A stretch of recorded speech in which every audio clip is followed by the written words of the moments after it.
Author's House.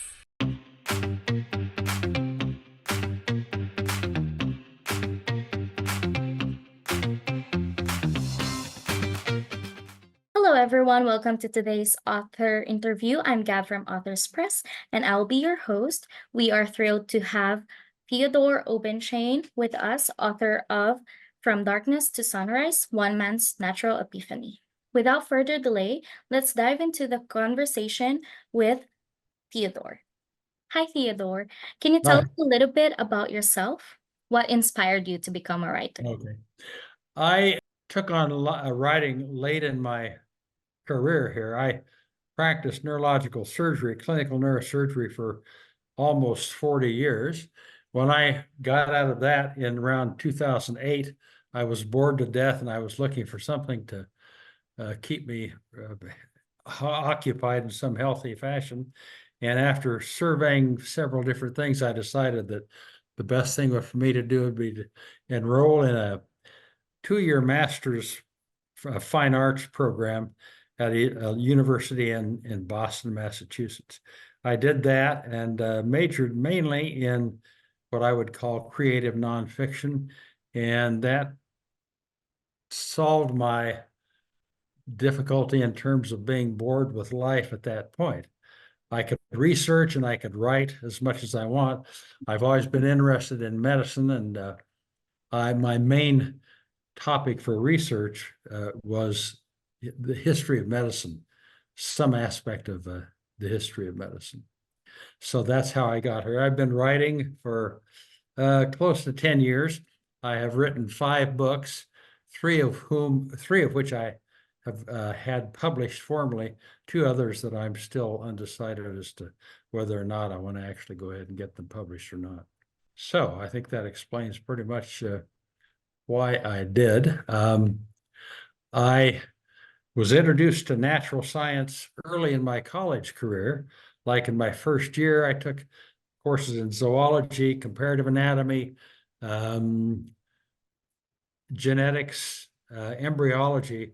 I fell in love with natural science at that point. And then I went on to medical school, and that I more or less left that behind since that took up all of my time. And when I started writing, I came back to writing about the history of medicine, and that led kind of naturally into natural history, which has been my main focus for the last, say, 5 to 7 years.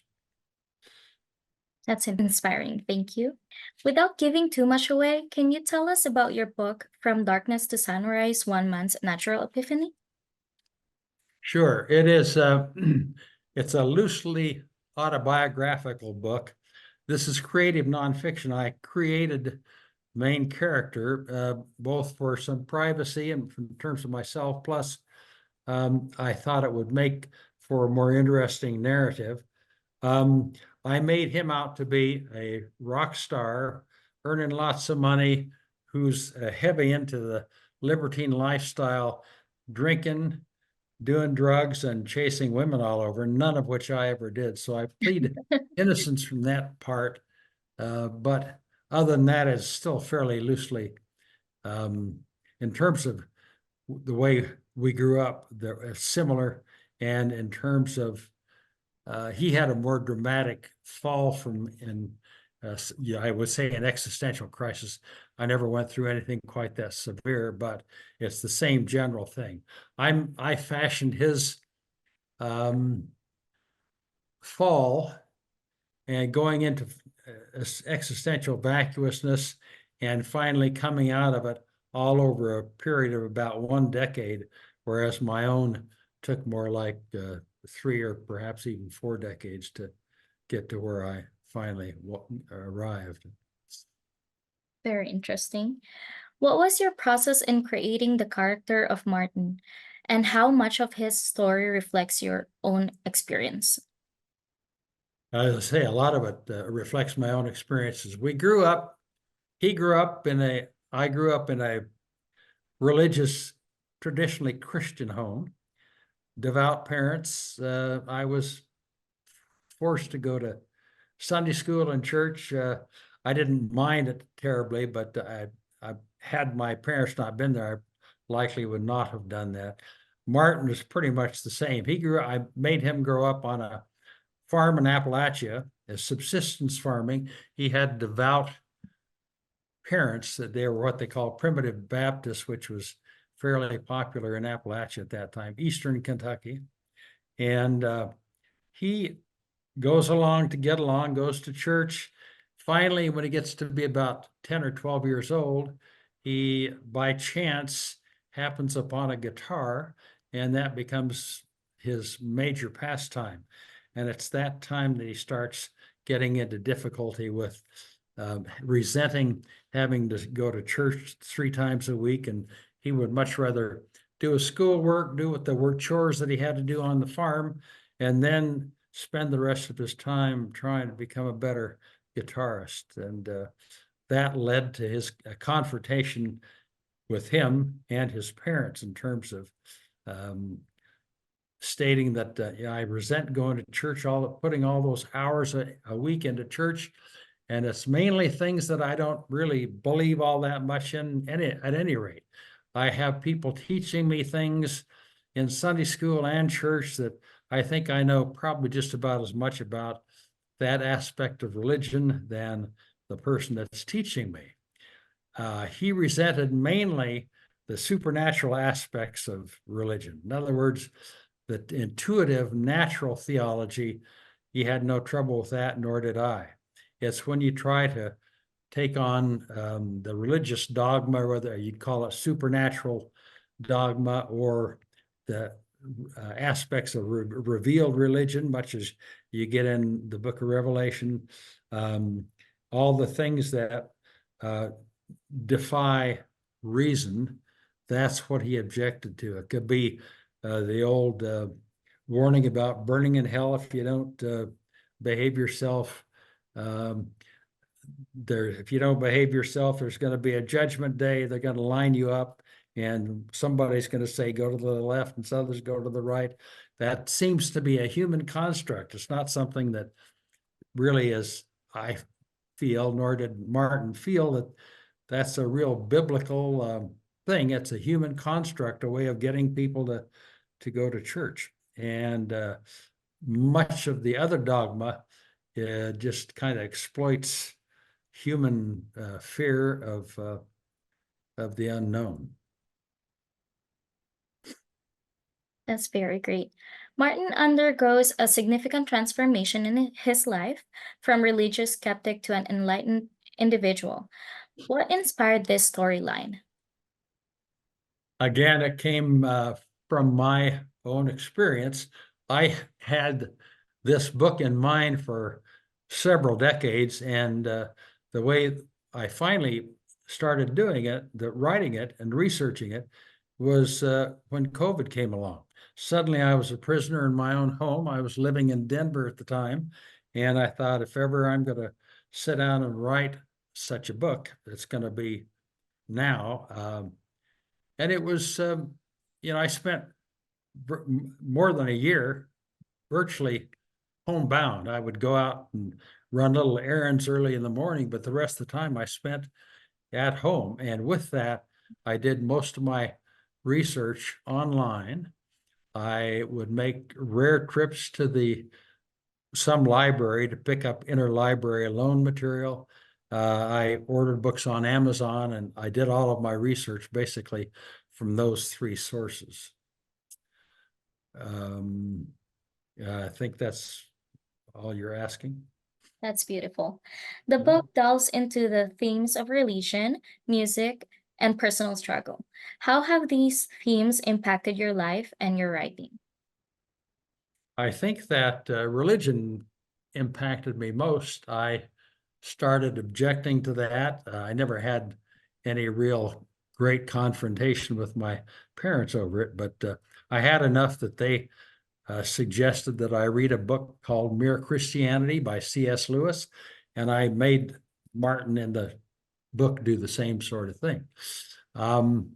I wasn't interested in it, nor was Martin, until later on in life when he had his existential crisis. Then he comes back and reads that book in great detail, basically parsing every sentence for meaning, trying to look for what he has missed out on thus far in life.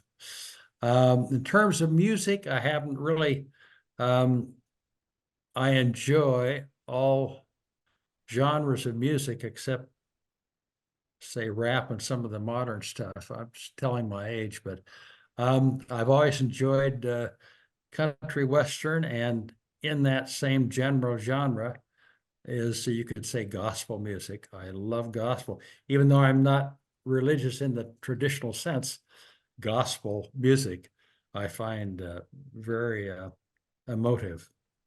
I like religious music of a more formal nature, things like Mozart, the classic, excuse me, classic type music such as Mozart, Bach, Beethoven, and so on. But that's a more distant and I would say formal, kind of a colder manifestation of faith than gospel. Gospel being, in my view, the music of the common working man. It's more emotional, more emotive. Very inspiring. Thank you. Martin's journey takes him through the works of the French philosophers and early naturalists. How did you decide to incorporate these elements into the story? Martin went through, I should mention that he took a very long tour. It was like over 6 weeks. The whole group went to the East Coast of America, then they went to Europe, then they went to Asia. They finished up in Asia. And of course, they were all burning the candle at both ends, partying hard every night, drinking, drugging, chasing women around. And by the time they had their last gig in Seoul, Korea, he was absolutely exhausted. They got on the red-eye flight from there back to Los Angeles, which was his home base. And he thought, no big deal. I'm totally exhausted, but if I sleep for 24 to 48 hours, I'll be as good as new. He slept 36 hours, basically undisturbed. And when he awoke, he knew that things were different. And that was the start of his existential crisis. It's like somebody who had the worst hangover ever, multiplied by a power of 10. That's the sort of level of misery that he had. He was miserable if he tried to do something. He was miserable if he tried not to do something. So he went through this terrible thing that ultimately proved to be disabling to him. And with that, he started seeing a psychologist, worked with that for a man for about a year without any improvement, then saw a psychiatrist, was put on psychotropic medications. That didn't happen to me, but it's a natural thing for this sort of process. That didn't work. And after about 3 years of this, he decided, I'm going to fire everybody and I'm going to go off and try to solve my own problem by myself. The French have a name for a malady much like Martin was going through. They call it ennui, E-N-N-U-I. They describe it as basically as painful boredom, and that's what it is in a general sort. But there's some elements of depression in it. There's also elements of just moral vacuousness. Nothing means anything to you anymore. He lost his rudder in life, and that's what he finally sets off on his own journey to try to get himself back into more normal situation. Do you want me to go into the various steps that he took in that way, or like okay. He went back to church, thought maybe I've changed in some way. He again was totally bored with church. He learned to respect the people that went there, but he knew that he had no home there. He went back and re-examined C.S. Lewis' book called Mere Christianity, read it very carefully. Again, he couldn't agree with any part of it. It's very strongly into spiritual rebirth and so on, things that he couldn't get out of standard religion by himself.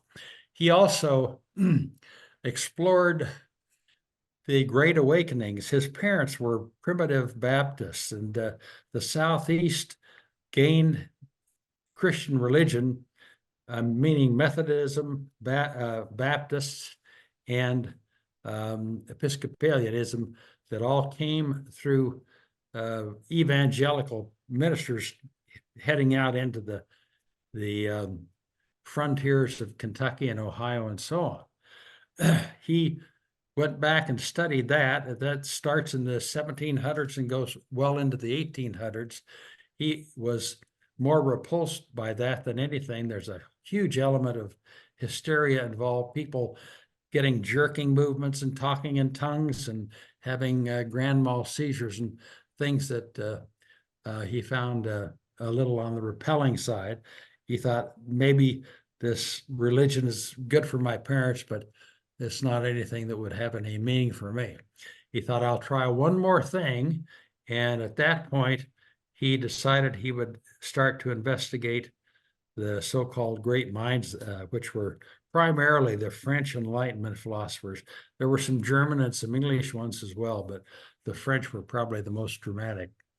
And he starts studying them. And as he does, he finally starts running into people that are making some sense to him, one of which was Voltaire. But all the French philosophers were basically deists. They had a special view of religion, and they were against Catholicism and against Christianity in general. Again, for the same reasons that I had learned to be that way, just on an intuitive basis. And Voltaire meant the most to him. If I may, I would read some material that Voltaire had to express, if we have time for that. Okay. Just a little bit, please. Okay. He had little to do with revealed religion. To him, religion and natural thought philosophy should be so basic that it represented the ethical core of all religion, the residuum after supernatural sanctions, theologies, metaphysics, and mysteries. According to Voltaire, the architect of the universe first created the gigantic machinery of nature, then he walked away, remaining forever away from the scene. Different events that went on under so-called natural law were of no meaning to the creator. And what Voltaire was describing was the basic tenets of deism. Some call it theism, but deism was the most popular thing. It's a non-anthropomorphic type of religion, more like the creator as a religious spirit. And it makes certain whatever you want to call it, what pronoun you want to use, he, she, or it, it makes for natural laws and then is non-interventional. Humans are destined to face these immutable laws, and they have to learn to live with such laws. So that is basically it. Interesting, thank you. Writing about personal struggle and mental health can be challenging. How did you approach this task, and what did you hope to convey to your readers? I think anybody with an interest in religion or an argument about religion would be interested in this, but it is written more for the religiously disaffected than anybody else. Somebody who never got into the church as a child, or somebody who got into the church and the message, which once meant something to him, no longer does. And I think it's for people, as is well known, people by the millions are leaving the church, both in Europe, throughout the Western world, and United States. The church does not mean as much to the individuals as it used to. And I think that's mainly because as people get more educated, they become more enlightened, and they're less likely to accept the supernatural dogma that goes along with most modern Western religions. That's who I have written the book for. To some, it would be a negative book because I'm saying some things about organized religion that may not be very popular, but I look upon it as a book of hope. This is directed to the people that are already disaffected.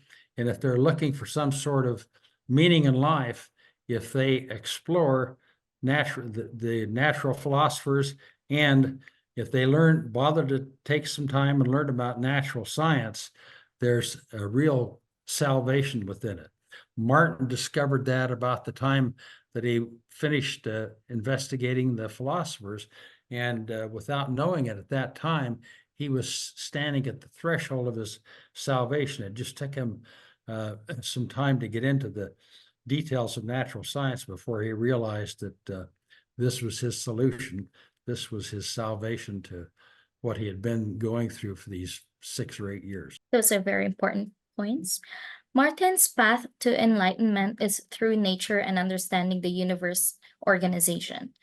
What drew you to this concept, and how did you research to portray it accurately?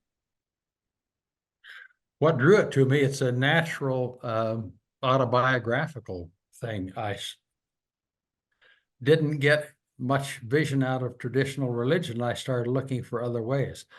I first saw that my adolescent visions, I felt, were correct when I got into studying zoology and embryology and genetics and so on. Suddenly I said to myself, I think my adolescent insights this were accurate, and that's encouraged me to study more over a prolonged period of time. So that's what that was my path to get me through it. Very great. Could you share some of the challenges you faced while writing this book and how you overcame them? I think my biggest challenge was the mechanics of writing, being a prisoner in my own home from COVID.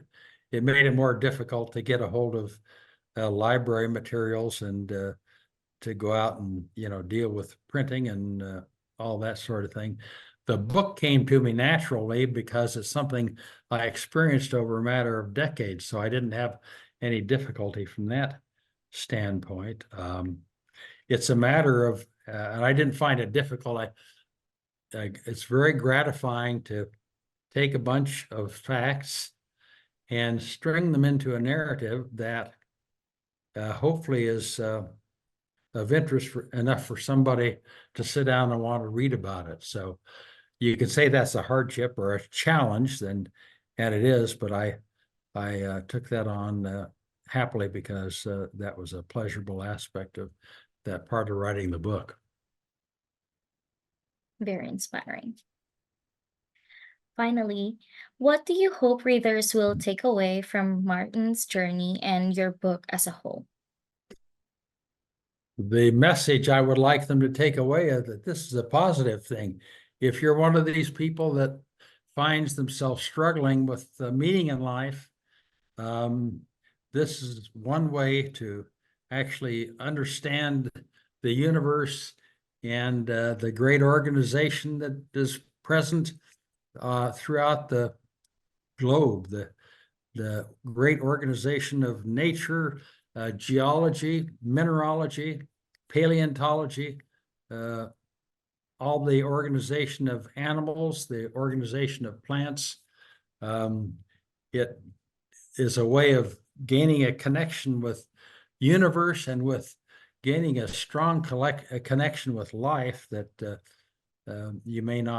somebody may not have experienced if some people get that through religion. There are millions that do not, and again, that's who this book is directed towards. That's beautiful. Thank you. Where can we purchase your book? The book can be purchased through Amazon. You can get it in the Kindle form, you can get it in paperback, or you can get it in the hard cover as well. It can also be acquired through Authors Press, which is in, I believe, Pittsburgh, California. How was your experience working with Authors Press? I've had a good time with them. I find them professional. I think what I have seen, they've been very well organized. They have done what they said they were going to do. And I have no complaints with the way I've been treated thus far. So Thank you so much. We appreciate it. I do not have a formal website that's up and going. If somebody wants to contact me, they can do it through my email address, which is atonicmax@gmail.com. It's a strange one. It is A-T as in Tom, O-N as in Norman, I-C as in Charlie, M as in Marvin, A-X, atonicmax@gmail.com. Sorry to interrupt you there. It's okay. Thank you. Thank you all for joining us today. I hope you found our conversation as inspiring as I did. Remember to check out Theodore Obenchain's book, From the Darkness to Sunrise, One Man's Natural Epiphany. Again, this is your host, Gab from Authors Press. Until next time, happy reading. Thank you. Thank you. Nice to meet you. Authors Press.